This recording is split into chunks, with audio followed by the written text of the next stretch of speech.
three main reasons for depletion of nutrients in our food.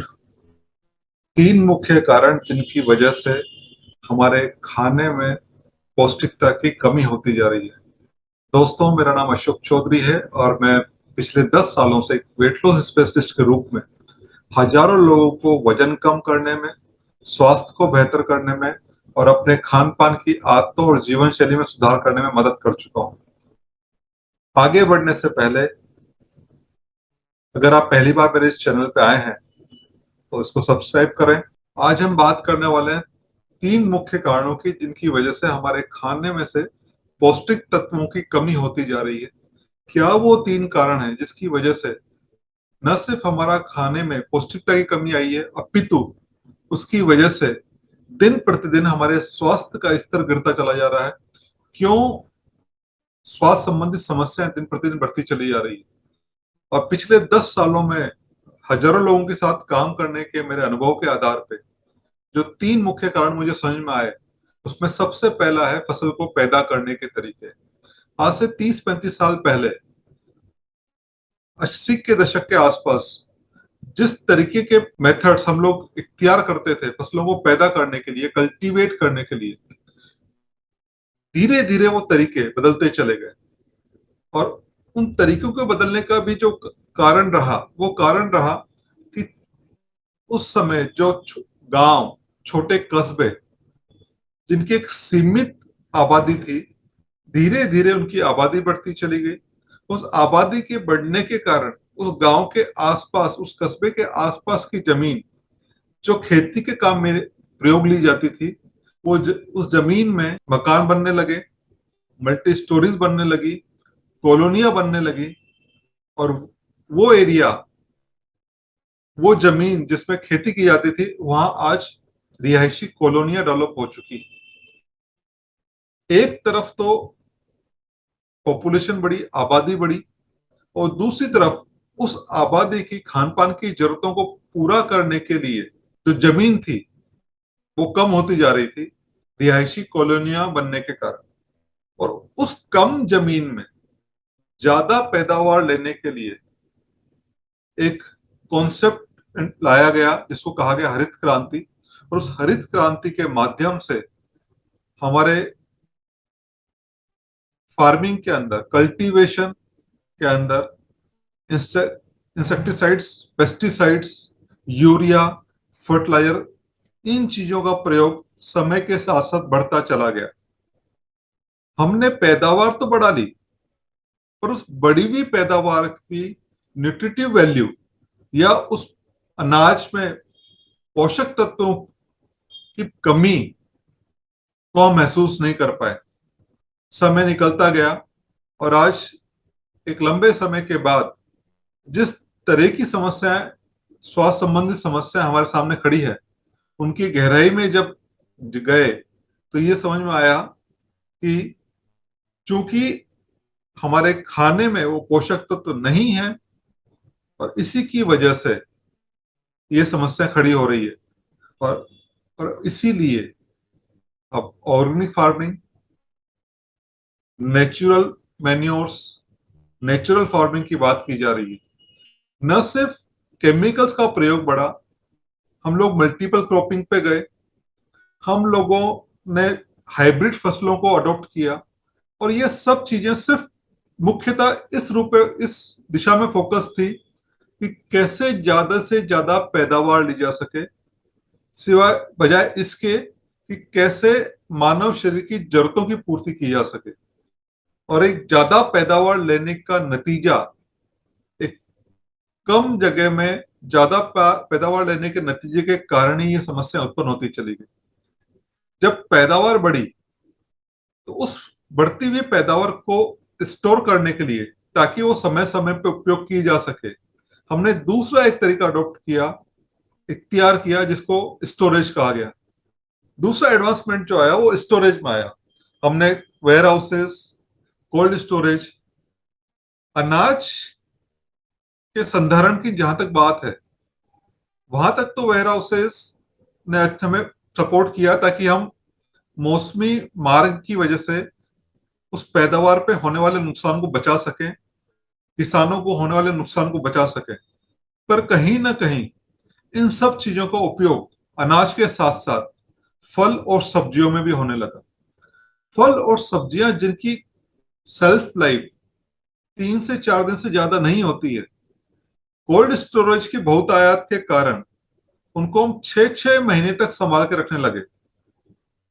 Vegetables, fruits, dairy products, poultry products, ये सब चीजें cold storage की उपलब्धता के कारण इनको संभालना, संधारण करना आसान हो गया। और कहीं ना कहीं इसको संधारण के लिए, ताकि इस उस लंबे समय तक उसमें कीड़े, इंसेक्ट्स या जीव जंतु उसका नुकसान ना करें, तो पेस्टिसाइड्स का या प्रिजर्वेटिव्स का यूज किया गया। और वो प्रिजर्वेटिव्स या वो पेस्टिसाइड्स, क्योंकि अंत में तो उन सभी खाद्य वस्तुओं का उपयोग मानव को ही करना है, तो अंत में वो प्रिजर्वेटिव्स, वो पेस्टिसाइड्स उस भोजन के साथ मानव शरीर में प्रविष्ट हो रहे हैं, और जिसके चलते अलग तरह की समस्याएं जन्म ले रही हैं। और कहीं ना कहीं इन दोनों समस्याओं ने मिलकर कैंसर या लाइफस्टाइल डिजीज जैसी समस्याओं को एक विकराल रूप में हमारे सामने खड़ा कर दिया है। स्टोरेज का एक जो नुकसान हुआ वो ये और हुआ कि हम लोग प्रकृति के साइकिल के खिलाफ जाने लगे। प्रकृति ने मौसम के अनुरूप अपनी एक डिजाइन सेट की हुई है, उसके अनुसार एक मानव शरीर की जरूरत के अनुसार फल, सब्जियां मौसम अनुकूल आती हैं।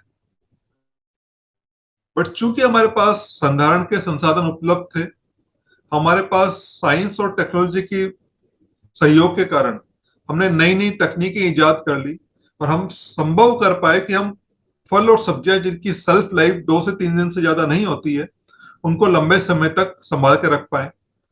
और हम गर्मी के फलों को सर्दी में उपयोग करने लगे, सर्दी के फलों को गर्मी में उपयोग करने लगे, सिर्फ इस संतुष्टि के साथ कि हमें वो चीजें उपलब्ध हैं साल के 12 महीने, बिना ये जाने कि उसका हमारे शरीर पे क्या फर्क पड़ेगा, हमारे स्वास्थ्य पे क्या फर्क पड़ेगा।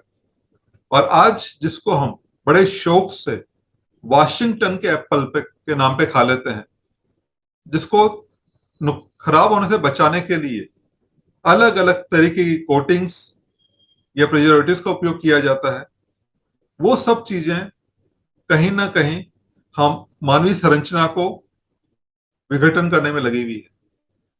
और हालांकि ये दो बिंदु ऐसे हैं जहां एक आम इंसान के हाथ में बहुत सारी चीजें नहीं रही, बट तीसरा जो पहलू है वो हर व्यक्ति के सम, हर व्यक्ति के हाथ में है।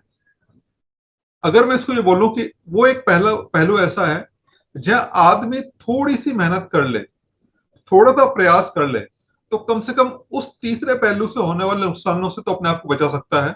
और वो पहलू है हमारे खाने पकाने के तरीके।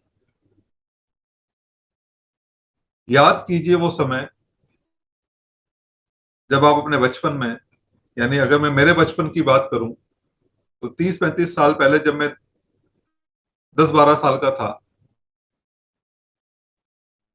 चूल्हे पे खाना बनता था।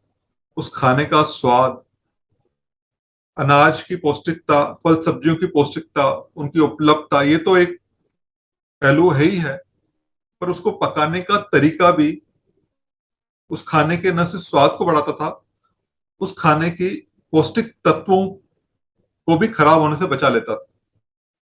और ये सब चीजें समय बदलता गया, चूल्हे की जगह गैस ने ली, गैस की जगह ओवन ने ली, माइक्रोवेव ने ली। जहां पहले हम खाना 70 से 80 डिग्री टेम्परेचर पे पकाते थे, वो 150 डिग्री पे गया, 300 पे गया। आज हम 400 500 700 डिग्री टेम्परेचर तक भी कुछ चीजों को पकाते हैं, और उनको बड़े चाव से खाते हैं। सिर्फ उनकी ड्रेसिंग, उनकी पैकेजिंग और उनकी अपीयरेंस को देखते हुए हम उन चीजों को खाने के प्रति लालायित हो जाते हैं। बट हमें जहन में ये विचार नहीं आता कि वो खाना या वो खाद्य पदार्थ जिसको पकाने के लिए 150, 200, 250, 400 डिग्री टेम्परेचर तक का प्रयोग किया गया, उस खाने में पोषक तत्व तो कहाँ बचे होंगे। और यही वो तीन मुख्य कारण हैं जिनके वजह से दिन प्रतिदिन हमारे खाने में पोषक तत्वों की मात्रा कम होती चली जा रही है। हमारे शरीर के लिए हम क्या खाते हैं उससे ज्यादा महत्वपूर्ण यह है कि उसमें पोषक तत्वों की मात्रा क्या है, उसमें पौष्टिकता कितनी है, कितनी हमारी शरीर की जरूरत को वो खाद्य पदार्थ पूरा कर पा रहे हैं। और वहीं से हमारे स्वास्थ्य का स्तर प्रतिबिंबित होता है। दोस्तों, ये तो वो तीन कारण थे जिनके बारे में हमने बात की, जो हमारे खाने से पौष्टिकता की कमी करते जा रहे हैं, हमारे खाने में पौष्टिकता की कमी करते जा रहे हैं। जिसमें पहला कारण है हमारे फसल पैदा करने के तरीके, दूसरा कारण है हमारे उन अनाज को, फल सब्जियों को स्टोर करने के तरीके, और तीसरा कारण है हमारे खाने पकाने के तरीके।